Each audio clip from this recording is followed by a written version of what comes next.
Hey guys, Cam here from PhoneDog.com, and it's Friday, which means one thing, we should all be cheerful, and two things. One thing and two things. Didn't think that one through. Should have scripted it.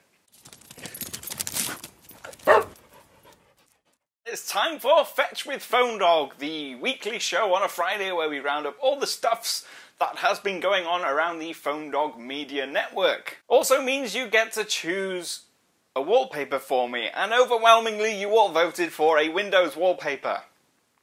So I went with the Windows 8 start menu tile thing. It's not actually Windows 8 loaded on my Mac, it is just a wallpaper, just in case any of you are going, whoa, that's crazy! It's not crazy, but it is fetch. This week has all been about iOS 8, so I was trying to figure out a way of how we could round up the iOS 8 feature list, because obviously they have been somewhat inspired by other platforms' jailbreak tweaks, as they normally are. And obviously I can't talk to myself. I do that a lot, but I can't do it on video. So I enlisted the help of a friend. I would like you all to meet Batclone.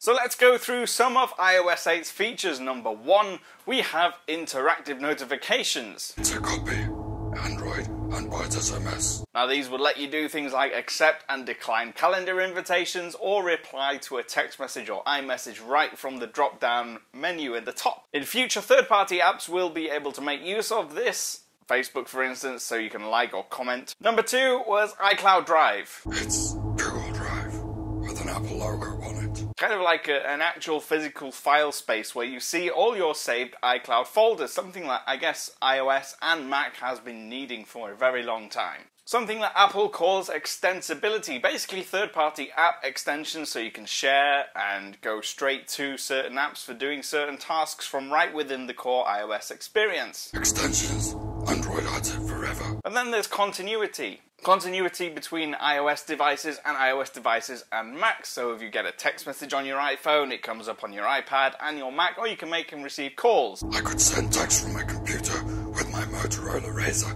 V3i. Batclone, it's not working. Number 1, I can't understand a word you're saying.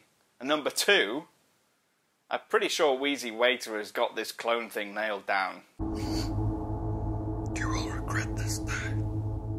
Let's just forget it and move on.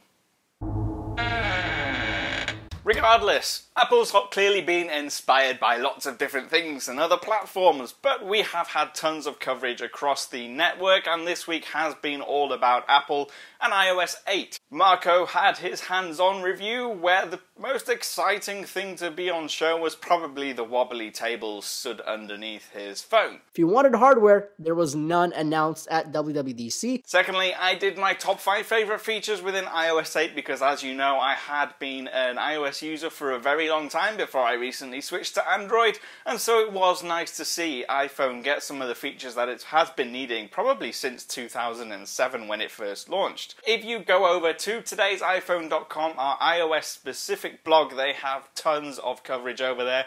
They have done individual feature spotlights so you can have a look a little bit more in depth at all the features, how they work, what they look like in the current beta state. And obviously there is lots of development to go on from here, so from this beta stage to when they actually release the final version in September or October, there's going to be lots of development, new user interfaces, new features, but we've kind of covered as much as we can, and we're still covering more over at today's iPhone.com, so please do go ahead and check those out. One other piece of major news, and thankfully not Apple related this week, is the news that T-Mobile and Sprint are apparently very close to a merger. Deutsche Telekom are said to have accepted a bid from Sprint. Now the deal will see Deutsche Telekom keep hold of about 15% of T-Mobile US, which is quite interesting. Currently they own the majority 67%. Sprint and SoftBank have bid presumably for just over 50%, making them the major stakeholders, and they worked out the deal based on about 50% of it is stock and 50% is cash. So apparently they're just working out all the formalities, all the paperwork, and getting the deal actually nailed down in paper, but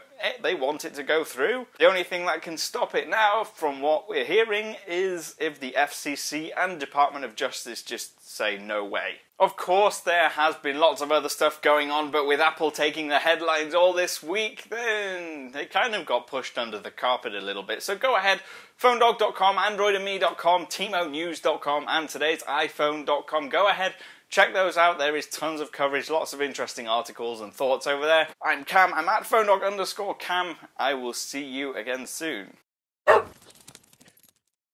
If you ever want to see Backclone again, which, honestly, I couldn't care less. He's a pain in my back side. Anyway, if you want to see him again, let me know.